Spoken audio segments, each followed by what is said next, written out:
Welcome back to part 2 of the pregnancy podcast. Previously on Sham Talk. Salad, tandoori chicken, chicken wings, chicken drumsticks. Rice, Rice. warm, dry rice. Yeah, it was just dry, hot rice. Tonkatsu, burger, fried potato. Now we're going on to the really tough questions about society. Okay. Japan. Are you ready? Mm-hmm. Shoot. All right, I will shoot. What do you think is the reason behind fewer and fewer young people getting into relationships and having fewer babies? Because that's a big problem in Japan. Everyone's getting older and the young people are not getting together. And I don't know if you can hear, there's an ambulance just driving past now. Yep, alright, it's gone. So yeah, what do you think is the reason for younger people not getting into relationships? I'm not an expert, but in Japan it probably has a lot to do with the fact that women are becoming more and more independent, socially and economically. Yeah, independent, yo! Yeah, so also with the Japanese economy not doing so well, I hear from my friends that they do want to have children, but they are worried if their income is enough to provide for the family. If the income is enough, yo! Oh, you finished? Yeah, I'm finished. Oh, so I don't have to be your hype man anymore. Yeah, I mean, what about getting into relationships? I mean, that's about babies, but getting into relationships. I don't know. Do you think it is just about women working? Do you think more and more Japanese women want to work? No, there's like less social pressure to be married, therefore being in a relationship, I guess. What do you think about the statistic that I think it was like a quarter of Japanese single people have never been in a relationship and never had a sexual experience? I think if it's their choice, then I don't really have opinion about that. I Do you? mean, well, I don't know if it is their choice. Maybe it is their choice, and if it is your choice, then yeah, that's amazing. But I also think a lot of things that contribute to this is the stress of work, having such long hours, and yeah, I think a lot of women are becoming more and more independent. They don't want to be in relationships. Or they don't need to be in a relationship, where I think maybe a generation before ours, or our grandparents' generations, they didn't have to be in a relationship. Yeah, maybe. And now you have apps like Tinder, Bumble, and Grindr. Yeah. Yeah? And they help people meet. And I don't think the older generations had those applications. But there were more people in relationship back then. Yeah, so what's that all about? I don't know. I actually think that older people in Japan did have Tinder. It's not called Tinder, but I heard from one older student that I had, the way she met her husband was that she would get multiple pictures, maybe 8, 9, 10 pictures of men. And she would have to swipe through these pictures. And then when she found one that she liked, she would set it aside. Yeah. Maybe on the right. Is that swiping? Which one's accept? I don't know. You're lying to me, innit? Yeah, she'd put it down and then it'll have their profile and stuff like that. And then she Where would does be she in get those contacts. pictures? I don't know. Wasn't it there's something where there's like a company or a woman that... Well, there always has been What's it companies. called in What, Japanese? Omiai? Omiai, yeah, But that's the one. that's not a company. That's just arranged marriage. Yeah, basically. But I mean, Omiai is big business as well, isn't it? Yeah. Yeah, there you are. It's big business. everything's about big business.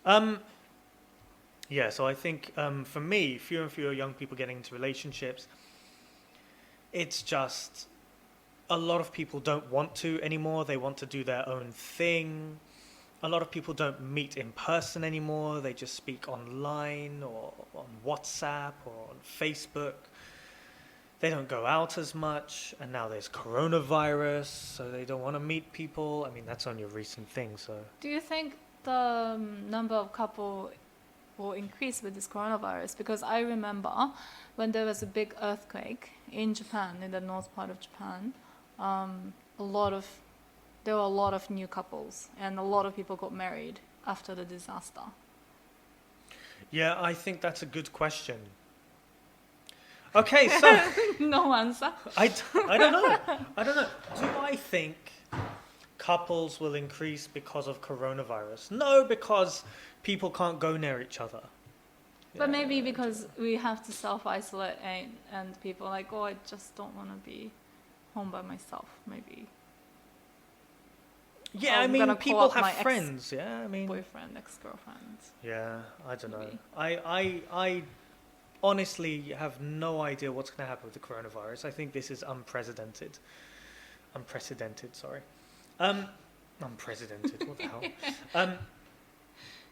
Yeah, and I think about having a baby, Yeah. the Japanese government, well...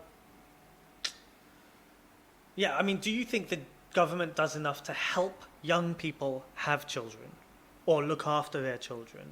And do you think that they should be doing more? I don't think support should be limited to young people and provided to all people. But to answer your question, I don't think the government is doing enough.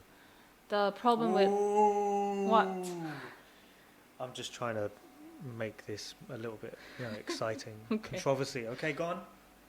The problem with lack of nurseries is severe, especially in Tokyo. And for example, Setagaya, the area where we live, is notorious for having a long list of children waiting to be admitted to nurseries. Notorious for? About a year ago, I read this headline that said Setagaya's nursery waitlist has been reduced by 16 people. And then when I actually read the article, I found out there are still about 500 children on the wait list. So I don't know if On the waiting list? Yeah, on the waiting list. And if you count the kids who did get into some type of nursery but wanted to be admitted to ones that are either closer to their homes or certified by the government and therefore cheaper, the number is actually about 1,400. So I hope... Wait, what is that number? What are you talking about? The people that are waiting for places near their homes, there's 1,000 children waiting for nurseries near their homes. So there's a word in Japanese called taikijido, and that's basically like waiting lists to be admitted to nurseries. Yeah. But there are different types of reasons why people are waiting. So the number who did not get into any is 500, about 500 in Setagaya last year. But there are people who, for example, if you have multiple children, you will naturally want both or like all of your children to go to the same nursery, because otherwise you have to go to multiple nursery every morning, every evening. Yeah, that's normal though, yeah? You will want that, right? But there are people who can't have that. It's normal for them not to get that. There's like, one of my old students used to have to go to 2 or 3 different nurseries because, and she worked for the government. Yeah. She worked like in childcare, for the government, and she had to go to 2 or 3 different nurseries. For her 3 children. Yeah, it wasn't other people's 3 children, of course. She didn't just like randomly steal kids. Yeah. Or there are people who have to hire like nannies, and those numbers are not counted. And if you do count those numbers altogether, the waiting list is 1,400 in Setagaya. So there's, just in Setagaya, there are 1,400 kids waiting to be looked after. Yeah. That's crazy. So what do you think the government should be doing? What actions could the government take to help young families with their children? Young families, old families, whoever's got kids, basically. What can the government do? Building more nurseries, financial aid to raise the wage of the childcare workers who are very, very underpaid, and maybe making the general society more child-friendly.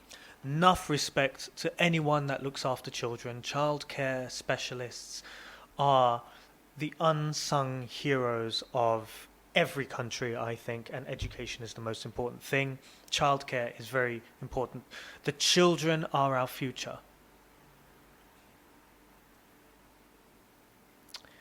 Yes. Okay, so that's what the government should do to help with raising children. Mm-hmm. What do you think about the statements that some members of parliament have said that children shouldn't go to nurseries because it's basically a stranger looking after your kid?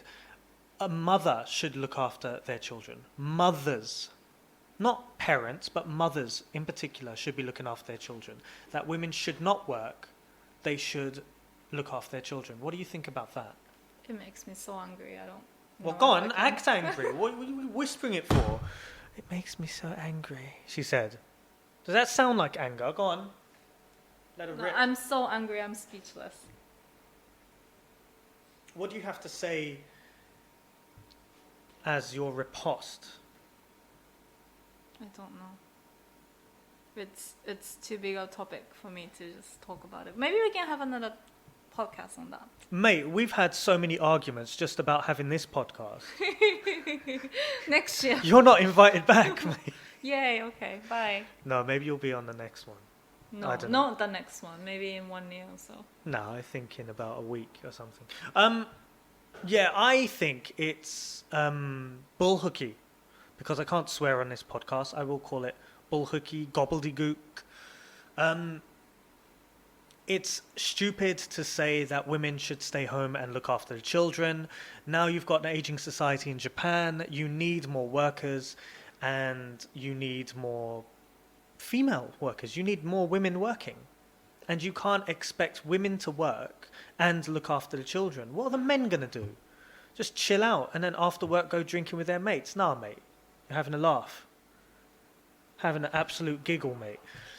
I think that Japan is having to change what with the aging society situation to embrace the fact that more and more women have to work and that they need more and more international people to come and work in Japan. But that is for another topic, another podcast, as you said. One thing which I have heard is pretty common in Japan is that pregnant women are not often accommodated on the train. Like there are a lot of people that will not offer their seats and will just sit and stare at their phone or pretend to sleep or some such nonsense. Have you experienced this? Yes. I usually back to work, so I didn't have to take the commuter train every day.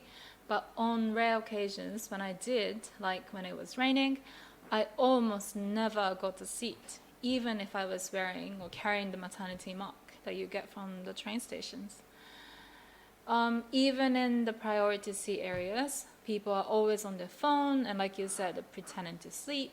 They don't look up or look around to see if there are people in need. That's terrible. Yeah, I think anyone should be allowed to sit in the priority seat, but if you're young and healthy, the least you can do is pay attention to give seats to those who need them.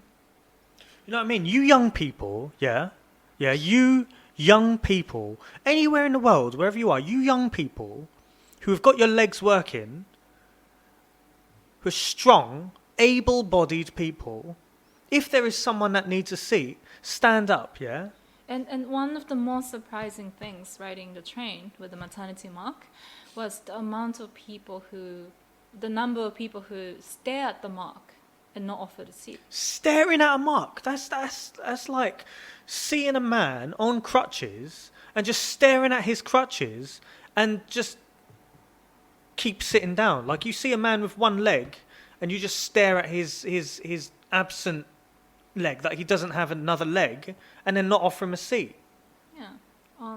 That said, I did encounter a few really nice moments where people saw the mark and stood up immediately and offered the seat to me. So thank you to those people. How many? You say people. Yeah. You're being very diplomatic. How many of those were men? This is a long pause for like thought. 0? 0 men. How many women? 3. Well, yeah, 3. I mean, but how many times did you? I mean, you ride your bike to work, yeah? Most of the time. So Yeah. So I don't know. thank you to those 3 women. I think women are a little bit more sympathetic. Yeah. They understand what you're going through. Whereas, look, you men, yeah? You men, young men, old men, I don't care. Any man out there that's just sitting down, staring at these marks, yeah? If I see you on a train doing that, pulling that nonsense, we're going to have words, yeah? We're going to have words. And I know it's affected a few of my friends and ex-colleagues. Their wives, their girlfriends have been pregnant. And people don't stand up. It's ridiculous. Yeah. It's ridiculous. And it's not just pregnant women that those people are affecting. It's people like older people who need the seat. And I think in general, Japan is not very good with making the best use of the priority seat. Mate, I do think I do remember one case where one old man tried to stand up and give you a seat. Yeah. Well, A really old man, and he looked like he was about to die. I don't know how he was expecting to Really? stand. Yeah, I think so. Or it might be an old woman, maybe. I think it was an old woman. Okay, yeah, well, I was trying to give some hope to, Men. well, to Japan that there are decent men. Well, there are There decent are. men, like in Japan. Yeah. Like, for example, me. Okay. I stand up for young families, like I say, people with young kids and pregnant women, and yeah, just pay it forward, yeah, pay it forward. Okay, so recently on the podcast, I have been talking about shopping, so I wanted to ask you about shopping for the baby. How was the shopping experience? Where did you do most of the shopping for the baby? We are really lucky to have friends who became parents recently and share their baby clothes. Yes, thank you, friends. Yeah, so baby clothes and goods with us. So I don't think we had to buy that much, fortunately. Well, that's a lie, isn't it? Well, a lot What less about than... a baby car? What? The baby car, the buggy, the pram. Yeah, just one thing. That's just one thing. We had to buy a lot less than normal, usually. I don't know. Okay, and where did we do most of the shopping? Amazon? I don't think you really are thinking this answer through, are you? No, I am. What? We went what's back. What's How the much correct did answer? Tell me, Sham. we bought it from England, from London? Yeah. We bought the pram. Yeah, the Okay. pram Yeah. and The baby carrier. the baby carrier. And a few clothes, I guess. We bought some clothes. We bought a lot of stuff. Yeah. From which shop? Mother care. Is Rest that the in correct peace. answer? Rest in peace, Mother Care. Yeah, man, that is the correct answer. We bought a lot from Mother Care. It's Mother, kind of like Agachan Honpo. it's like Akachan Honpo if Akachan Honpo went out of business. Basically, not. Mother Care was a chain in England which went bankrupt, and so we were there in London when they were selling off everything for cheap. And so how much would our pram have cost if we... If we bought the same thing in Japan, I think, because it's import, it will cost about, what, 50,000, 60,000? How much did we pay? We paid about 8,000 yen. 8,000 yen. Bang. Bargain. So yeah, there are silver linings to every bad story. On one hand, Mother Care has gone out of business. On the other hand, we got a cheap pram. Yeah. I don't know if that's any Like, if that's solace to everyone out there, but it's solace to us, I think. So the shopping experience has been not too bad, but I really, really wish there were more gender-neutral options for everything. Yeah. So everything seems to be color-coded in either pink or blue or, I don't know, like cars for boys and princess for girls. And I do wish there were more options with neutral colors and patterns. That's a good point. That's a good point. I mean, did you know that pink used to be a colour for boys? No, I didn't. Tell me more. That's everything I've got. A very, very long time ago, pink used to be a colour which was reserved for boys because it was such a bright colour, such a strong colour, a vibrant colour, that it was meant for boys, and blue was meant for girls because it's a softer colour, it's a calming colour. Yeah. So I don't know why that changed. And I was so surprised how small these newborn baby clothes are. I was folding and organizing Leo's wardrobe the other day. Who's Leo? Leo is a baby. Oh, yeah. We forgot also to call mention him that. Spoon. We call him Spoon for some reason, and we call him Leo Yeah. because that's going to be his name when he Yeah. comes out. And those clothes were so tiny and cute.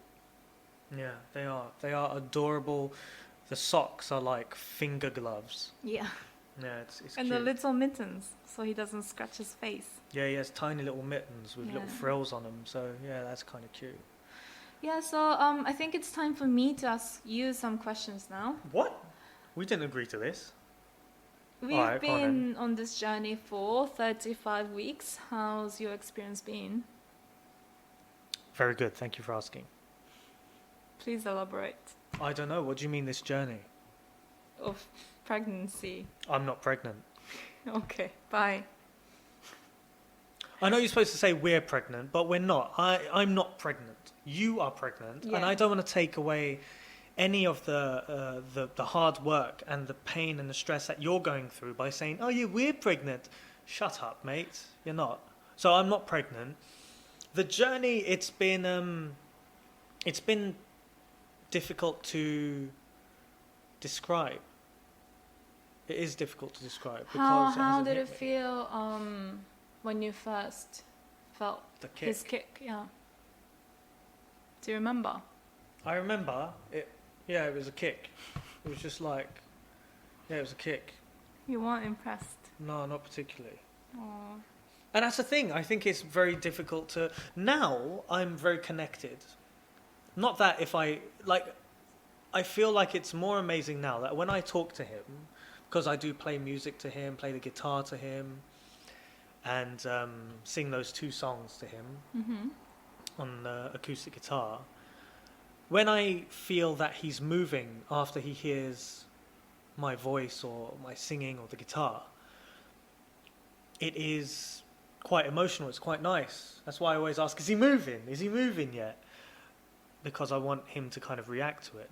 Basically, I'm playing these songs because, again, from the book that David kindly lent to me, they say, like, if you play the same song or read the same nursery rhyme or sing the same nursery rhyme to your baby, when they come out and they hear that song again, they connect it with a feeling of being loved and being in a safe place, and it has a kind of calming effect on them. So I want them... I want Leo to feel calm when I sing to him. And yeah, I think for me it's just trying to connect to this idea that I can't see. It's kind of abstract at the moment. What are you looking forward to the most when the baby Skin to comes skin out? contact. I've said that, yeah? Have you not been listening? Skin to skin contact, and I'm going to really enjoy like holding him, kissing his cheeks, changing diapers as well. I'm looking forward to waking up in the middle of the night and changing diapers. Oh. I'm looking forward to that actually, and feeding him. Do you and have a falling asleep with him. message? Do you have a message for Leo when he's old enough to listen to this podcast? Well, I mean, I will have a message planned, and I'll include it in the transcript for when I think about it. Do I have a message at the moment when he's listening to... Well, how old is that? What, like when he's 18? He's gonna... Well, he can listen to it when he's like 5. Just, I hope you realise how much we love you, because I have grown to love Leo, and it hasn't been easy to like I said, connect with this idea that's growing inside of you, but I have grown to love you, and I am really looking forward to meeting you now and reading to you and showing you all these different books and watching you grow and watching you learn different things and experience the world for the first time, and maybe play a musical instrument or sing, play and sketch, and sharing all these experiences with you. And if I wasn't there when you were born, it's not because I didn't want to be there. It's because of coronavirus. But I really genuinely hope I can be there, and I hope I was there, and I hope I got to get skin-to-skin contact with you. When you're 5 years old, that won't freak you out, but when you're 18 years old, you might think, oh, that's what I have to say. That's my message. I love you. You are my multiverse. It's just something so that Hitomi you could see me. You are a different, your real dad. Dimension. You're another dimension. Yeah. You're another dimension. Do you have a message for Hitomi when he's old enough to listen to this podcast? Thank you very much. No. See, that's messed up. You had, that's your question. You had time to prepare for that, but you didn't. Leo, see, I love you. You didn't forget to press record. No, I didn't. It's all being recorded. Thank you. I mean, you can see that on the screen. Is there anything that you wanted to plug? Any of your own work? Any kind of things that you want to plug? Your Instagram or anything? No, thanks. No, thank you. All right. Well, that's been our podcast. What about you guys? What do you think about pregnancy in Japan?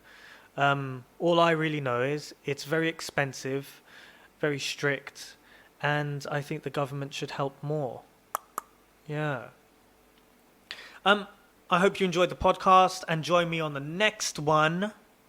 Download the transcript from www.greensquare.jp/podcasts. Hitomi, what is that website again? www.greensquare.jp/podcast. I love you all. Be good, be safe, and as always, be blessed. Yeah, pregnancy. What a journey, eh?